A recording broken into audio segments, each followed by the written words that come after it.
ஆண்டவராகிய இயேசு கிறிஸ்துவின் நாமத்தில் அன்பின் வாழ்த்துக்கள். நாம் வாழுகிற வாழ்க்கை முழுவதிலும் சமாதானமும் சந்தோஷமும் நிரம்பியிருக்க வேண்டுமென்றால் என்ன செய்ய வேண்டும் என்று போதகர் பால்யாங்கிச்சோ தன்னுடைய கட்டுரையில் இவ்வனமாக எழுதியிருக்கிறார். கிறிஸ்துவின் அன்பு நம்முடைய உள்ளத்தில் நிரந்தரமான சமாதானத்தை உண்டாக்குகிறது.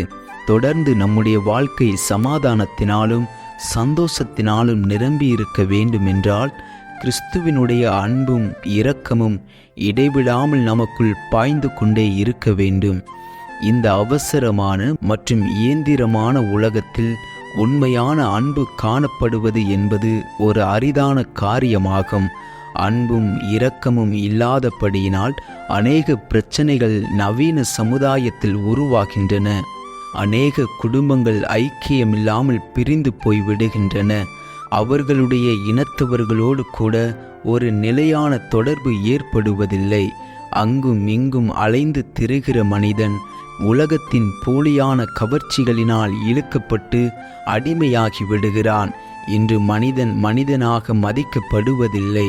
பணம்தான் ஒரு மனிதனுடைய மதிப்பை நிர்ணயிக்கிறது. தினந்தோறும் இயந்திரம் போல உழைக்கிற மனிதர்கள் தங்களுடைய மேன்மைகளையும் ஸ்லாக்கியங்களையும் சிந்திக்காமல் கடந்து சென்று விடுகிறார்கள். இன்னும் சிலர் சமுதாய விரோதிகளாக மாறி மனம் போல திரிந்து கொள்ளையில் இறங்கி விடுகிறார்கள். திருப்தியற்ற மனவியாதி அவர்களை பற்றி பிடித்து அலக்களிக்கிறது. ஒருவருக்கொருவர் ஐக்கியமாக நாம் என்ற உறவு இல்லாமல் நான் என்ற சுயநலத்தோடு கூட தலைவிரித்து ஆடுகிறார்கள்.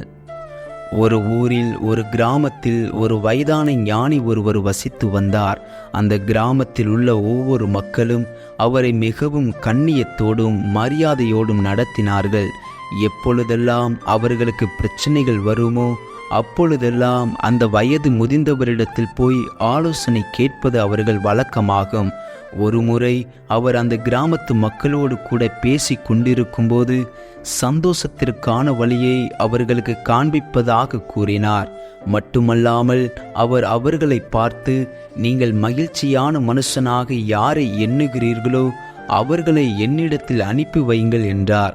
அந்த ஜனங்களெல்லாம் ஒன்றாய் கூடி மிக அழகில் சிறந்தவர்கள்தான் அதிக சந்தோஷம் உள்ளவர்களாக இருக்க முடியும் என்று எண்ணி அங்குள்ள மிக அழகிய இளம் பெண்ணை தெரிந்தெடுத்து அவரிடத்தில் கொண்டு வந்தார்கள்.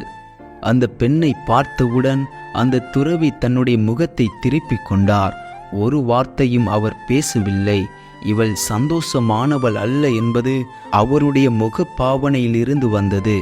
எனவே கிராமத்து ஜனங்கள் அந்த ஊரில் உள்ள பணக்காரர்தான் மிகவும் சந்தோஷமானவராக இருக்க வேண்டும் என்று எண்ணி அங்கிருந்த ஒரு செல்வந்தரை அவரிடத்தில் கொண்டு வந்தார்கள். ஆனால் அந்த ஞானியோ அவரையும் சந்தோஷமானவராக ஏற்றுக்கொள்ளவில்லை. பின்பு அந்த துறவி எழுந்து நடந்து வயல்வெளியை நோக்கி சென்றார். கிராமத்து மக்களும் அவரை பின்தொடர்ந்து போனார்கள். அங்கே ஒரு சிறு பையன் கையில் ஒரு சிறு குருவியை வைத்து கொண்டு அழுது கொண்டே இருந்தான். உடனே அந்த முதியவர் நின்று, தம்பி, ஏன் அழுகிறாய் என்று கேட்டார். கண்ணீருக்கு மத்தியில் அந்த சிறுவன் சொன்னான், ஐயா, நான் வயல்வெளி ஓரமாய் வந்தபோது இந்த சிறிய குருவியை பார்த்தேன்.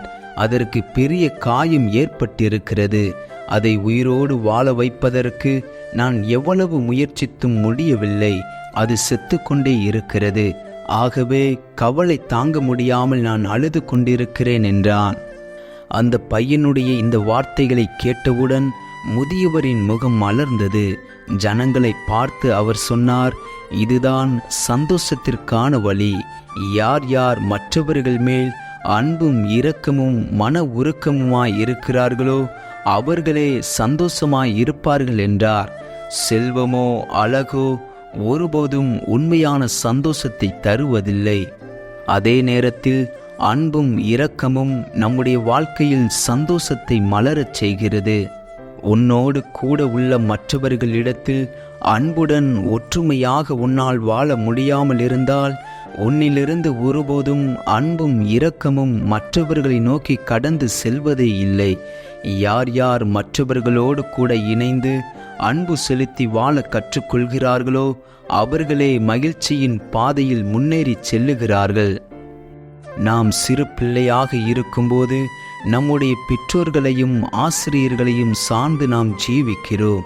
ஆனால் வளரும்போது, வளர்ந்து திருமணம் ஆகும்போது நம்முடைய ஐக்கியம் நம்முடைய வாழ்க்கை துணையோடு இணைகிறது. பின்பு அது பிள்ளைகளை நோக்கி படருகிறது. யார் யாருடைய வாழ்க்கையில் அன்பும் இரக்கமும் இல்லையோ அவர்களால் நிரந்தரமான சந்தோஷத்தை பெற முடியாது. ஒரு சர்வ கலாசாலையில் 38 ஆண்டு தீவிர ஆராய்ச்சிக்கு பின்பு ஒன்றை கண்டுபிடித்தார்கள். யார் யாருடைய வாழ்க்கையில் உண்மையான அன்பும் சந்தோஷமும் இல்லையோ அவர்களை வியாதி வேகமாக பற்றி பிடிக்கிறது. தலைவலியையும் அல்சரையும் இருதய நோயையும் கேன்சரையும் கொண்டு வருகிறது என்பதை வைத்திய சாஸ்திரத்தின் மூலம் நிரூபித்திருக்கிறார்கள். சிறு பிராயத்திலேயே பெற்றோர்களுடைய அன்பை இழந்த மக்கள், இனத்தவர்களுடைய அரவணைப்பை இழந்தவர்கள் பெரியவர்கள் ஆகும்போது பெரும்பாலும் மன நிம்மதியற்றவர்களாக அலைந்து திரிகிறவர்களாக இருக்கிறார்கள். முடிவில் வியாதியும் பலவீனமும் அவர்களை பற்றி கொள்கிறது. ஆனால் இயேசுவை நோக்கி பாருங்கள். அவர் எப்பொழுதும் அன்பும் மன உருக்கமும் நிறைந்தவராகவே இருந்தார். அவர் கானாவூர் திருமணத்தில் கலந்து கொண்டபோது அங்குள்ள தேவைகளை கண்டு மனதுருகி தண்ணீரை திராட்சரசமாக கொடுத்தார். தண்ணீரை திராட்சரசமாக மாற்றின கிறிஸ்து இன்றைக்கும் நம்முடைய வாழ்க்கையில் அற்புதங்களை செய்ய வல்லமை உள்ளவராக இருக்கிறார். நம்முடைய வெறுமையான வாழ்க்கையில் ஒரு அற்புதத்தை செய்து நம்மை அன்புள்ளவர்களாகவும் மனதுருக்கமுடையவர்களாகவும் மாற்றுவார். நாம் நம்மை சூழ்ந்துள்ளவர்களுக்கு ஒரு ஆசீர்வாதத்தின் நீர்க்காலாக மாறுவோம். உங்களுடைய வாழ்க்கையிலே கிறிஸ்து வரும்படி அவரை வருந்தி அழைப்பீர்களாக. உங்களுடைய குடும்பத்திலும் உங்களுடைய நண்பர்களிடத்திலேயும் உங்களை சூழவுள்ள மக்களிடத்திலும் அன்போடும் பொறுமையோடும் நடந்து கொள்வதற்கு வேண்டிய கிருபைகளை தரும்படி ஜெபிப்பீர்களாக. மற்றவர்களை மன்னிப்பதற்கும் விரோதிகளின் மேல் கூட அன்பு செலுத்துவதற்கும் ஆண்டவர் உதவி செய்யும்படி அவரிடத்தில் மன்றாடுங்கள். இயேசுவினுடைய அன்பு உங்களுடைய வாழ்க்கையில் நிரம்பும்போது அந்த தெய்வீக அன்பை நீங்கள் மற்றவர்களுக்கும் பகிர்ந்து கொடுங்கள். அதனால் உண்டாகிற மகிழ்ச்சி, சமாதானம், சந்தோஷம் எவ்வளவு பெரிதாக இருக்கிறது என்று நீங்களே கண்டு ஆச்சரியப்படுவீர்கள்.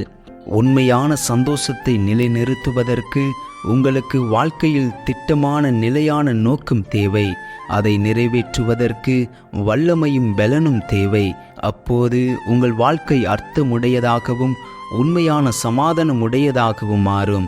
உங்களுடைய வாழ்க்கையில் அன்பும் மனதுருக்கமும் வரும்போது தேவனுடைய மிகப்பெரிய ஆசீர்வாதமாகிய சந்தோஷத்தை பெற்றுக்கொள்வீர்கள். ஆமேன். கர்த்தர் தாமே உங்களை ஆசீர்வதிப்பாராக. ஆமேன்.